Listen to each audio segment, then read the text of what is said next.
All right, welcome everyone. We're gonna let a few other folks filter in. I see lots of folks filtering in. Welcome Sarah from World Crafts, Stephen from Los Angeles, Tiffany in Maryland. Hey, good to see you. While you wait, start to get that chat going. If Faire is new to you, an extra big hello and welcome. Faire is your one-stop shop, and we cover everything from home and gift to food and drink, clothing, and more. Faire was built from a pretty simple insight. Retailers need easier ways to find and try new inventory, and that's just what we do. Help retailers test new brands with free payment terms, free shipping on first orders, and easy returns and low minimums.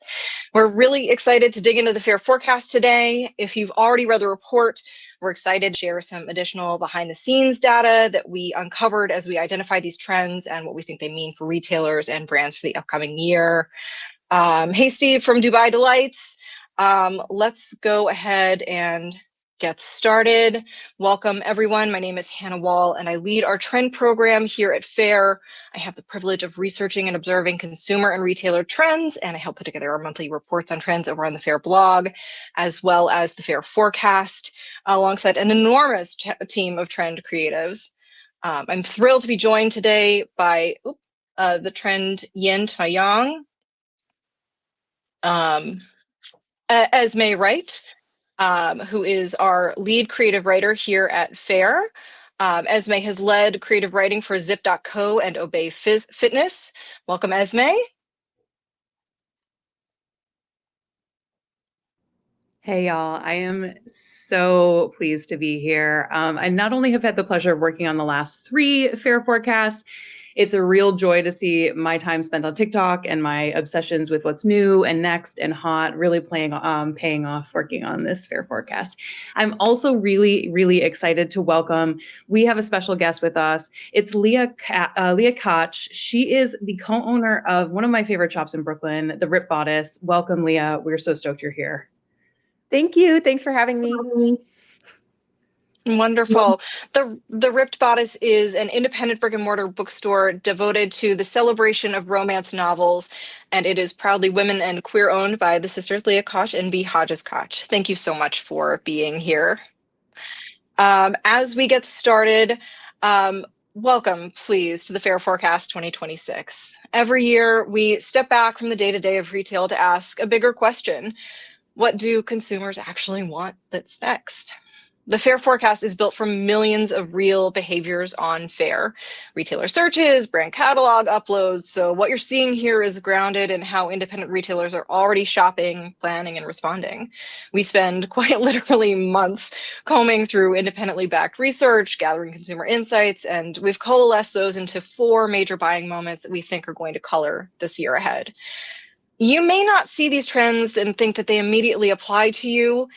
Let's talk about how you might adapt those trends for your store. You may say, well, I'm not a bookstore, so books don't apply to me. Let's think about more broadly how you might adopt literary fandom into your gift or food retailer. So let's talk about how consumers behave at the highest level. Esme, what's the consumer outlook for this year? So what's interesting is that we're seeing that a lot of consumers are rejecting algorithmic sameness. So this means that folks are leaning into what we're seeing as like intentional self-expression. So they want their purchases to feel like a statement. They want it to feel like themselves.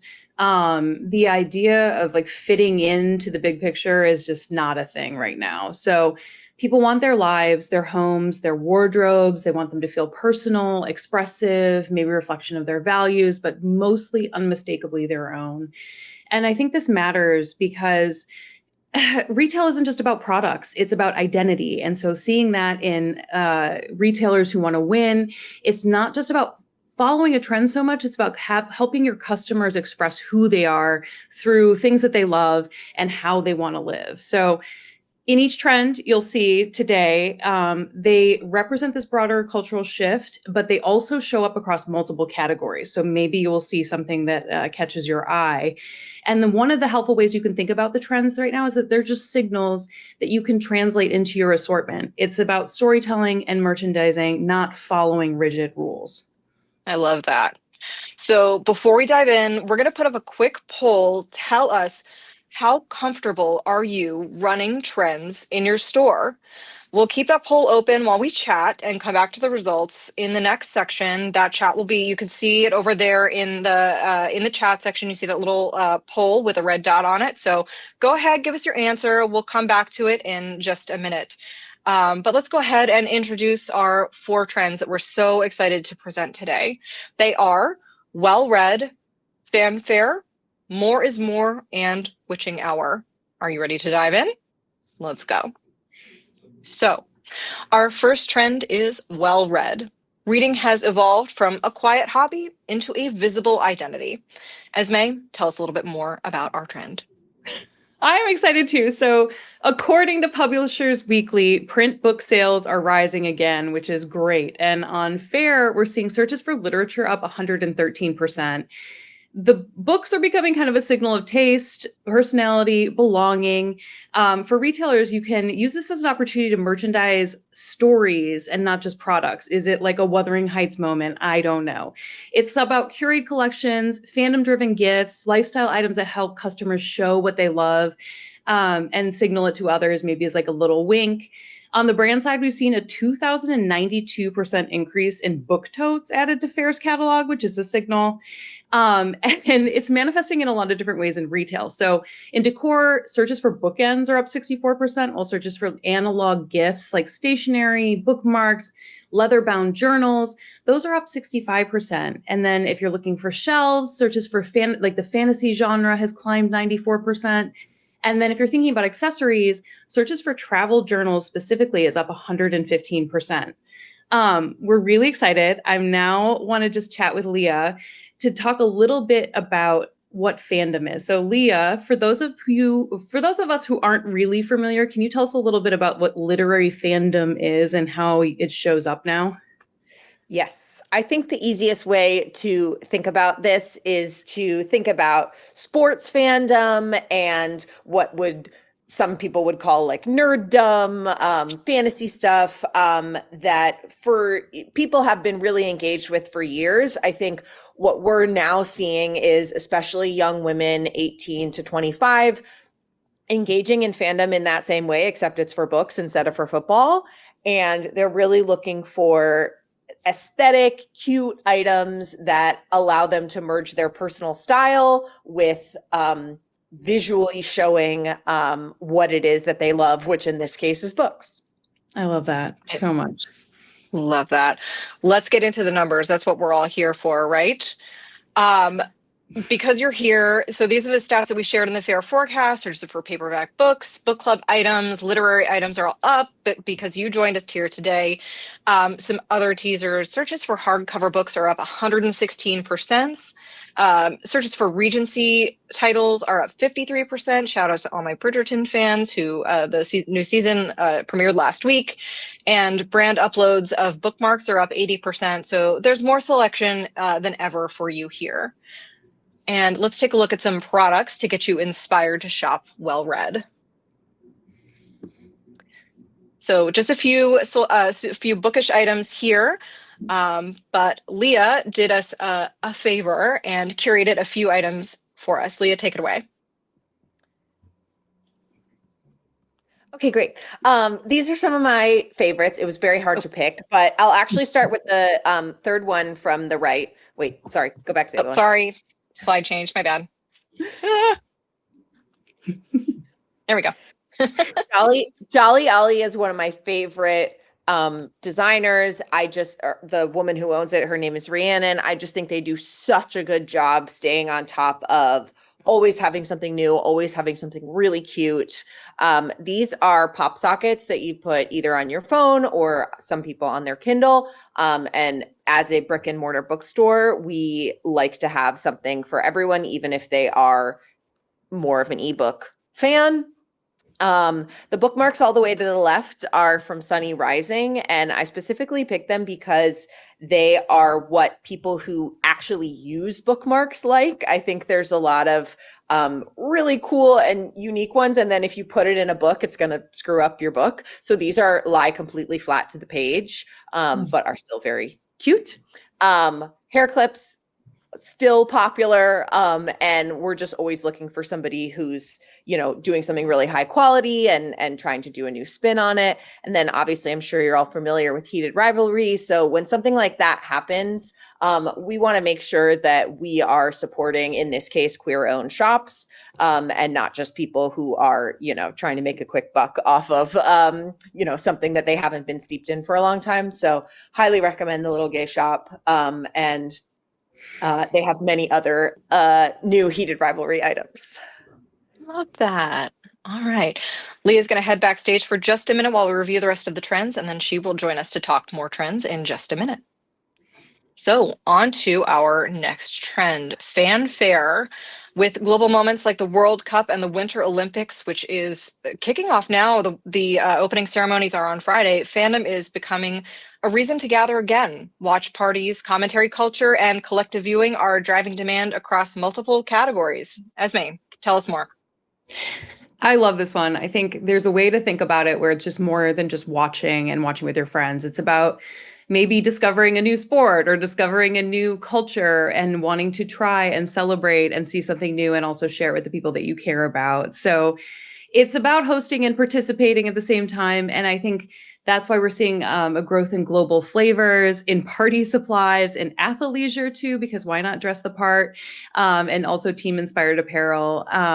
It's about setting the scene and turning moments into events. And one of my favorite things to look out right now is the unpacking videos on social and seeing like all the crazy Nike, Ralph Lauren, Skims things all of the Olympics athletes are getting. And I just am like blown away and love watching those.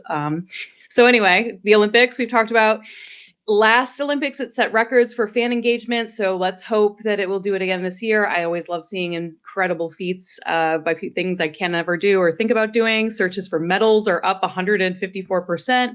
We talked about heated rivalry. You can't escape it right now. It also is a combination of fanfare and well-read, crossing that line. And it's showing up in different ways in retail.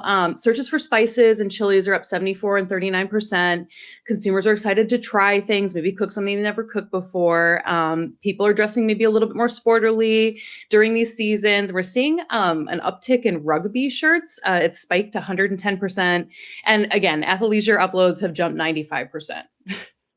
I definitely think everyone gets in the mood to you watch the Olympics, you watch the World Cup, and you're like, I could do that, and then everyone starts dressing the part. So I'm here for it. Let's go. By the numbers, we mentioned track jackets, fusion foods, and sports. Searches are all up because you're here. Amongst the various cultural traditions, we're seeing significant retailer interest in Scottish products, up 89%. Searches for Korean products are up 65%. Searches for Dutch products are up 57%. So if you need a little bit of inspiration, maybe check those out. Heading into some product recommendations in this category. I'm trying to get my slides moving. There we go. So you can see things like, again, athleisure. Is it a nice little sweatshirt? Is it the track pants? Is it a fun sock with people playing soccer? I'm always a fan of like the sneaky fun sock and like a nodding to us. I love basketball, so that'd be a little surprise for people. Or even bracelets to show like your fandom. I love a stacked friendship bracelet. Those are super cute. And then over in the kitchen, we've got some really cute cocktail napkins for hosting, some fun party supplies, maybe some exotic snacks that folks haven't tried before, or just some cool spices to start stocking the pantry. All right, we're headed on to perhaps my favorite trend, if it was not obvious. More is more. After years of minimalism, millennial gray is done. The pendulum is swinging back towards bold expression. On Faire, searches for paisley are surging, and we're back to ornamentation, pattern, play, personality. I am super excited that maximalism is back. Esme, tell us more. So this is about committing to a point of view, and it's about bold assortments, layering your merchandise, standing out. Customers are drawn to spaces that feel expressive. This goes back to like not fitting in, and maybe avoiding overly polish, but thinking about pattern play, layers of colors, lots of bold moments. So Architectural Digest has declared that maximalism is back. We're following that. Searches for things like plaid are up 349%. Polka dots, blowing them out of the water at 545%. Combine the two, have fun. And it's not about just showing up in home decor. It's showing up in apparel too, which is interesting. So it's manifesting in searches for zebra print are up 240%. We've seen brands uploading 62% more Pucci inspired prints, which is that like 60s, 70s Italian, beautiful, like more floral moments. You're looking at statement necklaces are back, 86% upload there, and statement belts up 1,547%. Cannot wait to see more of those out. I'm just saying things. And it's also happening in places like food. You're seeing a little bit of like food mashups. There's a lot of dill pickle mashed into some other things. So you're seeing some flavors there too, which I think is really fun, and like layering that in. I think the guidance is not just throwing the kitchen sink at it. It's being very intentional about layers and textures, about, identifying scales of different prints together. And as a retailer, it's your opportunity to guide your customers in how to thoughtfully bring those things together. Minji Cho in the chat mentions functional balance. I think that is spot on. Yeah. So let's take a look at some numbers here. Some other prints, if you needed more evidence, searches for gingham are up, patchwork and floral prints. Some other things that we weren't able to work into the report as well. Searches for embroidery are up 105%. Searches for vintage are up 61%. Searches for checkered prints up 60%. It's patterns, it's textures across the board. If you need even more evidence, go check out some of the runways from the spring summer collections. Mm-hmm. It's lots of brights. It's lots of textures. Cloud Dancer, I don't know her. Like it's big colors. I'm really, really excited to see this new season. So let's take a look at some pattern recommendations in the home space. Yes. Oh my gosh. I love this slide because you can just see all of this stuff coming together in like a very fun dining room. These chairs mixed with the little like catch-all with a beautiful mug, and on that rug, I am obsessed. I love. And in apparel, for me, I love an accessory. So this tiger print scarf is really working for me. I love a patchwork jacket. This shirt dress is absolutely coming home with me. I love these bright smiley prints. This is like the perfect, like Y2K throwback. And then Sock Candy can absolutely do no wrong in my book as a brand. Every single sheer sock that they put out is just, it just absolutely falls in love with. So much love for them. Check them out. All right, perhaps the opposite of more is more. Let's bring it home with our last trend, witching hour.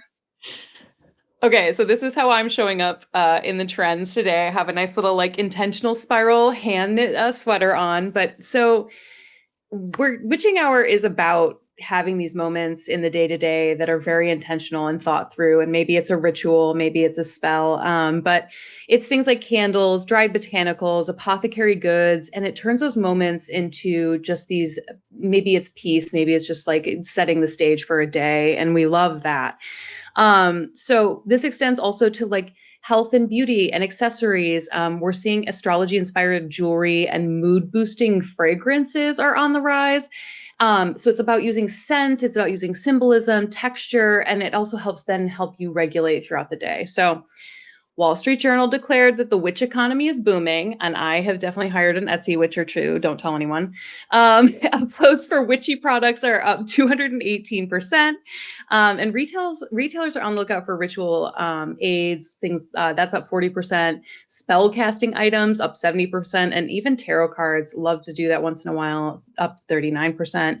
And then some additional manifestations, if you will. So in the home, you can kind of, I am really excited. There's going to be a sequel to 1998's Practical Magic. I don't know if I'm dating myself a little bit, but I love that movie. But dried herbs searches are up 80% and incense is up 39%. Brilliant Earth named star-studded designs among its defining jewelry trends for 2026. So things with stars on them, maybe things that are more zodiac forward. And those zodiac products are up 55%. And horoscope themed pieces are up 448%. People love a horoscope moment. For things like perfume and beauty, perfume's up 34%. The scent bergamot itself is up 51%. And then uploads for tobacco and scented fragrances have climbed 58%. So there's a lot of range here. I love that. Okay, let's dig into the numbers here because, yeah, I mean, searches for spell books, apothecary, and Palo Santo, all seeing significant movement on Faire. But to keep those hearthy vibes going, smocks and aprons are up 70% and 56% respectively. Searches for, we've seen a 100% increase in uploads of sourdough products, fermented foods starting to, overtake interest in protein, perhaps. And products that promote manifestation are up 163%. So lots of interest there. All right, so let's take a look at some products. Yeah. So the things that I mentioned, it's like, how do you accessorize in a light way? It doesn't have to go heavy. There's like a little astrology necklace moment. There's some sage, but it's tied with a beautiful star. My favorite thing here are these little spell jars. The one we're featuring is the love spell, because who does not need more love in their life? But, can't hurt. Love that. And in the beauty and wellness space, lots of range to experiment from more daring to perhaps more reliable. The Poison Path has these really fun ritual aligned bath oils to Wooden Spoon, which has magnesium, a much more reliable staple that folks are relying on for getting their beauty sleep. Actually, I'm going to pause here for a second. I want to go back to the results of our poll. At the beginning of the survey, at the beginning of the session, we asked you how comfortable are you with trying out new trends for your store. The results there, let's take a look. It looks like, first of all, nobody is very uncomfortable with trying trends. So I'm very, very glad to share that. But the majority of people are somewhat comfortable to very comfortable. So hopefully, at the end of this time, you feel a little bit more comfortable with sharing, with trying out trends for your store. And I'm really, hopefully you experiment, you've got some ideas, and this has got, your brain starting to work. I'd love to go ahead and put up one more poll now that you've seen all 4 trends. We'll go ahead and open our last poll. Which of the 2026 Faire forecast trends are you most excited to try? These are all my favorite, but I would just love to hear from you. Which trend is your favorite? And we'll share the results of that poll at the end of our time together. So we're going to bring Leah back to the stage for a chat, and really excited to have her. So we'll take the slides away and we'll just have us friends here to talk trends for a second. Fabulous. Wonderful. Okay. So first of all, Leah, if you don't mind my asking, what percentage of your time do you spend, adopting trends versus, what's in your stable of staples? Yeah, I really love trying new things. I would say probably about 40% of our inventory is brands that we have carried for a long time and that we know are going to be really successful. And probably close to 60% are either new brands in categories that we already have, or new categories altogether. And as you're thinking about trying trends, how do your customers factor into that? Like, do your customers lead your trends? How are you listening to them? Yeah, I think it's very important. I like to follow people around the store from a distance and see what they're talking about, just see what they're gravitating towards, what they're picking up and putting back down, like what they're talking to their friends about. I think it's kind of finding a balance between giving people what they want and also introducing them to things that they didn't know that they wanted. I think I have no problem going along with trends, but I also kind of feel like at some point we want to be setting the trend, and introducing people to maybe something that's still in their wheelhouse. Obviously, we mostly carry bookish related items, but is something they've never seen before. I'm curious how you think about finding things that they don't know that they need yet. How do you make that determination? It's a bit of an art, not a science. I am my own average customer, so a lot of it for me is, and especially because I do this for a living. So if there's something that I haven't seen yet, I can almost guarantee that my customers are not going to have seen it either. But I think it's like a balance of, seeing what people are really gravitating to, and is there maybe a new version of that we can try, a new design aesthetic, but a lot of it is just what excites me, and especially my employees. I have 26 employees across our 2 locations, and they're a pretty good focus group in terms of, hey, do you think this Pride and Prejudice themed chocolate bar is cool and people would buy it? And if they say yes, that's a pretty good indication. When you're vetting new brands on Faire, tell me about the process of like what you're using to determine, if this is something that I want to add to the store. Yeah, I mean, I think the first thing I'm clicking is their About Us tab, reading a little bit about them. I'm definitely going to check out their social media, especially Instagram, see what kinds of things they're posting. I personally really like to prioritize businesses that are not on Amazon or with big box retailers. Always looking at LGBTQ owned businesses, since that's what we are. But as well as, lots of other women owned, Black owned, et cetera. But beyond all that, after that research, it's pretty much, quick scroll. Are there 10 things I would want to order? Like that's pretty much the criteria. Mm-hmm. And you mentioned that you have 2 locations, so I will definitely want to give a shout out to those 2 locations. When you're thinking about ordering for Culver City versus Brooklyn, how do you think about trends and buying for 2 different locations? Yeah, it's interesting. Most of the bookish stuff that we carry is pretty consistent across the 2 stores. Really, where we start to see differences are with seasons and with what I would sort of call like tourist gifts, I guess. Is someone who is coming to New York or LA and wants, the really cute aesthetic version of the I Heart New York hat or tote, or, a cute palm tree keychain or something like that. Those are going to be pretty distinct. And then obviously there's very different weather in these 2 locations. So beanies do not sell very well in Los Angeles, and they do in New York.